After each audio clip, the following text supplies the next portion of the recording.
ముందుగా ఏదైతే దీన్ని కోట్ చేస్తూ ముందుగా రిమార్క్స్‌లోనే 100 రోజులనేది స్వల్పం, అతి స్వల్పం అని అన్నారు. ఇది నిదానంగా ఇప్పుడు గ్యాస్ సిలిండర్స్ అనేది ఏదో నెక్స్ట్ మంత్ నుంచి అది ఇంప్లిమెంటేషన్ అది. ఈ పథకాలకు ఏదైతే వనరులు, డబ్బు కావాలో దానికి సంబంధించి ప్రస్తుతానికైతే ఖజానా ఖాళీ. గడిచిన 5 సంవత్సరాల విధ్వంసం తాలూకు రిపేర్ చేయడానికే కొంత సమయం తీసుకునే పరిస్థితి ఉంది. రాష్ట్ర ఆదాయం పెంచుకుంటూ ఎలాగో అప్పు చేయాల్సిందే. ఇవి నెరవేర్చే పరిస్థితి ఉందా? మీ యాజ్ ఎ సీనియర్ లీడర్‌గా మీకు అనిపించే పరిస్థితి అది ప్రజలకి ఇది లేట్ అయినా సరే అందుతుందంటారా? ఇప్పుడు ఒకటి జగన్ ప్రభుత్వము అలివిగానే అప్పులు చేసింది, శక్తికి మించి అప్పులు చేసింది, రాష్ట్రానికి రుణాంధ్రప్రదేశ్ చేసింది అని అందరికీ తెలుసు. మాకు తెలుసు, చంద్రబాబు నాయుడు గారికి తెలుసు, అందరికీ తెలుసు, ప్రజలకు తెలుసు. అన్నీ తెలిసే ఈ హామీలు ఇచ్చింది, తెలియకుండా హామీలు ఇవ్వలే. అందులో ఆయన అనుభవజ్ఞ ముఖ్యమంత్రి కాబట్టి తెలిసే హామీలు ఇచ్చారు. కాబట్టి ప్రజలు వచ్చేసి ఈయన అనుభవజ్ఞుడు చేస్తాడు అనే ఒక నమ్మకంతో వచ్చేసేసి ఇంత 164 సీట్లు వాళ్ళ కూటమికి రావడం అనేదంటే అది అనూహ్యమైనటువంటి విజయానికి కారణము. ఈయన హామీలు నమ్మారు. జగన్మోహన్ రెడ్డి వైఫల్యాలను ఎంత విరక్తి చెందారో చంద్రబాబు నాయుడు చెప్పిన హామీలను ఆయన అమలు చేయగలడు అనే ఒక నమ్మకం వచ్చేసి రెండు కలిసి ఈ స్థాయికి వచ్చింది.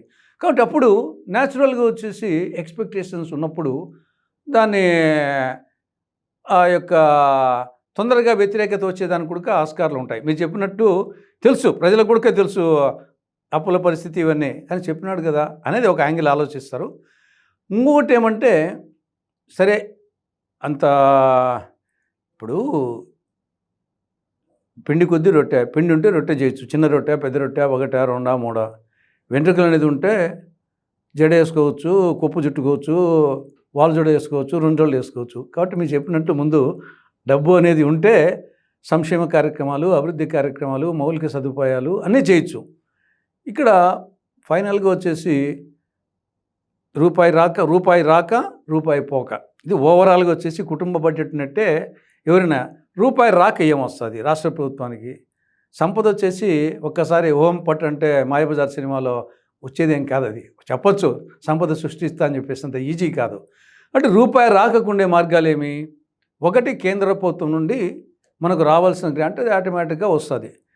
రెండవది, మనకు పన్నుల్లో మన వాటా అనేది వస్తుంది. గ్రాంట్ల కాడ కొంత మనకు అనుకూలం ఉండే వాళ్ళు ఉంటే బంతిలో ఏడ కూర్చున్నా కొంచెం ఎక్కువ పడుతుందంటూ గ్రాంట్ల కాడ కొంత అడ్వాంటేజ్ తీసుకొని వచ్చడానికి అవకాశం ఉంటుంది. నెక్స్ట్ వచ్చేసి రాష్ట్ర revenue, state taxes, state non taxes, అప్పులు, ఇవి ఓవరాల్గా రూపాయి రాకకు సెంట్రల్ గవర్నమెంట్ వచ్చే దాంట్లో పన్నుల వాటా గ్రాంటు, రాష్ట్ర ప్రభుత్వానికి సంబంధించి tax revenue, non tax revenue and అప్పులు. ట్యాక్స్ రెవెన్యూకు వచ్చేసి పన్నులు పెంచాలా, లేదా ఉన్నదాన్ని సమర్థవంతంగా రాబట్టాలా. ఇది ఒక టైపు, ఇది ఒక టైపు. పన్నులు పెంచాలంటే పన్నులు పెంచాలా, ధరలు పెంచితే మళ్ళీ ప్రజల్లో రియాక్షన్ వచ్చేసి అప్పుడే దంచుడు, బాధుడు, వీరబాధుడు అనే కార్యక్రమాలు మొదలుపెట్టినారని చెప్పేసి అది వస్తుంది. కాబట్టి పన్నులు పెంచితే సమస్య, ధరలు పెంచితే సమస్య, ఇంకా మిగతా ట్యాక్సులు పెంచకుండా రెవెన్యూ పెంచలేము. అప్పులకు ఆల్రెడీ FRBM యాక్ట్ ఒకటి ఉంది. ఆల్రెడీ ఇప్పటికే అప్పులు చేశారనేది ఆ గవర్నమెంట్ ఉంది.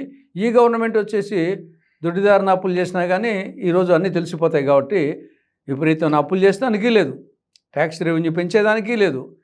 కేంద్రం నుండి ఏదో అంతో ఇంతో కొంచెం అడిషనల్గా తెచ్చుకునే అవకాశం ఉంది. కాబట్టి ఏదో అద్భుతాలు సృష్టిస్తాడు అనేదానికి ఆస్కారం లేదు.